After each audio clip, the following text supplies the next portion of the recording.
ulu öndərimizin, eyni zamanda bizim şəhidlərimizin, bizim bu müqəddəs şəhidlərimizin ruhunu anmaq üçün bir dəqiqəlik sükut.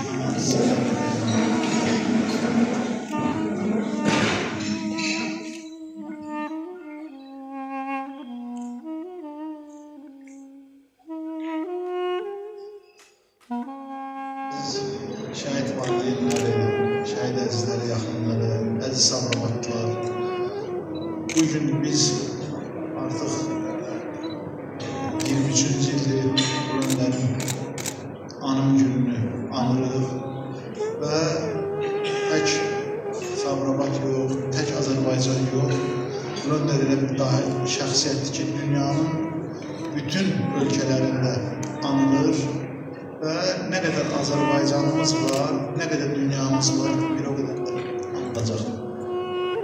Azərbaycan tarixinə, qızıl hərfinə yazılan anlar bizim tutaq ki, müstəqil Azərbaycan dövlətidir və onun yaradıcısı, qurucusu, memarı həmişə deyirik, ulu öndər Heydər Əliyevdir.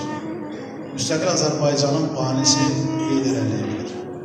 Suveren və ərazi bütövlüyü olan dövlətin memarı banisi də cənab prezidentdir. Və bu bir mənalı, iki anın ikisi də digər anlar kimi Azərbaycan tarixinə qızıl hərflərlə yazılan anlardır. Həm müstəqil Azərbaycanın memarı kimi ulu öndərimiz, eyni zamanda da suveren, ərazi bütöv dövlətimiz kimi cənab prezidentin adı həmişə qızıl hərflərlə tarixə düşür və nə qədər Azərbaycanımız var, bu adlar əbədi olaraq bizlə bir yerdə yaşayacaqdır, tarixdə də qalacaqdır. Ulu öndərin 98-ci il çıxışını mən həmişə deyirəm, sanki bugünkü günləri görüb o çıxışları eləyib və cənab prezident də o ideyaları, o arzu istəkləri həyata keçir. Mən çox danışmaq istəmirəm, saatlarla ulu öndər haqqında danışmaq olar, ulu öndər haqqında fikir söyləmək olar. Mən çox vaxt almaq istəmirəm, istəyirəm sözü Məhərrəm müəllimə verəm. Bu da ulu öndərlə görüşü qısa zaman kəsimində o da öz fikirlərini bizlərlə bölüşdür. Məhərrəm buyurun. Heydər Əliyev də belə insanlardan, belə tarixi şəxsiyyətlərdən o daim fikirləşmişdir ki, necə eləsin ki, onun dövləti, xalqı həmişə xoşbəxt, firavan yaşasın. Və 67-ci ildə Dövlət Təhlükəsizlik Komitəsinin sədri seçildiyi andan Heydər Əliyev Respublikada ciddi təşkillər etməyə başladı. Korrupsiya, rüşvətxorluğa qarşı mübarizə vardı. Bunun bu iş prinsipini görən Moskva bəyəndi və 69-cu iyul ayında Heydər Əliyevi Azərbaycan SSR Mərkəz Komitəsi birinci katibi seçdi və 69-cu ildən 82-ci ilə qədər Mərkəz Komitənin birinci katibi işləyən Heydər Əliyev cənabları Azərbaycan Respublikasını çox yüksək səviyyələrə qaldırdı. Mən sizə deyim ki, bu yaxın ətraf Respublikalarda Azərbaycanın belə yaxşı tanımırlar. Amma Heydər Əliyev cənabları işlədiyi dövrdə Azərbaycanın nəinki istədiyi dəqiqəsində, hətta dünyada tanınmağa başladı və Azərbaycan güclü dövlətə çevrildi. Heydər Əliyev işlədiyi müddətdə 250-dən çox zavod, fabrik, istehsal müəssisələri, 630 mindən çox iş yerləri, yeni yaşayış masivləri, Güləşlidə, Batandaşda, Hövsəndə və digər yerlərdə. Əslində, Heydər Əliyev Azərbaycan Respublikasında vətəndaşların əhval-ruhiyyəsi dəyişildi, insanların üzü güldü, güclü bir dövlət yaradılmağa başladı. Və bu keyfiyyətləri Heydər Əliyevdə görən dövlət 1976-cı ildə onu siyasi büronun üzvlüyündən namizəd seçdi. Və mən deyim ki, həmin illərdə həmişə Azərbaycan Respublikası, Azərbaycan SSR dövləti ittifaqın keçici qırmızı bayrağını alıb, ittifaqın SSR-nin. İstər sənayedə, istər kənd təsərrüfatında böyük irəliləyişlər baş verdi. Dəfələrcə bizim rayonumuz Sabirabadda oldu. Sabirabadda o vaxtı pambığın tədariki səhv eləmirəmsə 120 tonacan qalxdı. Yok, Respublikada, Azerbaycan'da 120 tondan da çok aldı. Ayrı taxırlarda, yani cemaat aldığı əmək haqqı ilə, yəni iş yerləri açıldı, cemaat aldığı əmək haqqı ilə yaxşı bir aman yaşamağa başladılar. Və 82-ci ildə Heydər Əliyevin məğrəni, Heydər Əliyev Respublikaların belə yüksək idarəsi qabiliyyətli görən Moskva onu siyasi büronun üzvü təyin elədi, siyasi büronun üzvlüyünə seçdi və SSR Nazirlər Sovetinin birinci mavini təyin elədi. Heydər Əliyev Moskvada da çox yaxşı işləməyə başladı. O Nazirlər Sovetinin birinci mavini kimi 17 sahəyə rəhbərlik edirdi.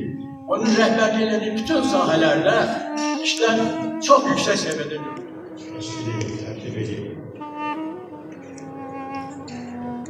Müqəddəs bir insan Heydər Əliyev ya da Salmanın təzəli edəcəkmi? Allah'ın razı olsun. İkinci bir məsələni də deyim ki, Özədir Ülkəçikəmiz olacaqda sifrə başında ikimiz yüz oturmuşdu. Onlarla çox söhbət etdim. Ben fikir verdim, sual etti, hardansan dedim, Sabirabat'tan. Çok güzel bir fikir söyledi Sabirabat bağısında. Ben dərk ettim ki, Sabirabat nəzərindedir. Vaxt geldi, böyle bir əhvalat oldu. Muhtarif yerlərdən müxtəlif tikintilər tikilirdi. O cümlədən məscid tikintiləri qərar verildi ki, hər yerdə məscid tikintisi saxlanılsın. Uşaq vasat tikisi, məstəxana tikisi, böyle bir şeyler. Biz ona müraciət etdik ki, bizim məscidimiz Sabirabat'dan layık vəziyyətdə deyil. İnanın, birbaşa göstəriş verdi. Burada Sabirabat'daki məscid tikilsin. Məscid tikildi və Heydər adı da verdi. Ondan bizə bir yadigardır bu. O bizim rayonun cemaatını çox severdi, çox istəyərdi. Amma danışımda çox güzel şirinlik var idi. O şirinlik indi də insanların əlbəttə çoxunun qəlbində gedir. Mən arzu edərdim ki, o şirinliyi icad etməkdən ötəri cəmiyyətimizdə birlik olsun, bir-birinin qədrini bilsin, millətimizi sevənləri dost tutsun, millətində düşmən olanlara nasip etsin. Bu cəmiyyəti mən bugünkü gün münasibəti ilə düzdür, rəhmətə getməkdir bu, amma icma olur, onun dünyadan köçməkliğini yada salmaq, bunun özü böyük bir tədbirdir. Bu münasibətle hamımızı təşəkkür edirəm. Allah rəhmət eləsin, ahireti şirin olsun, yanınızda qalsın və əməlləri icra olsun. Allah qəbul olsun.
Təşkil edən, köməklik edən, yardım edən, qavacaq edən hər kəs isə Allah əvəzən versin. Amin.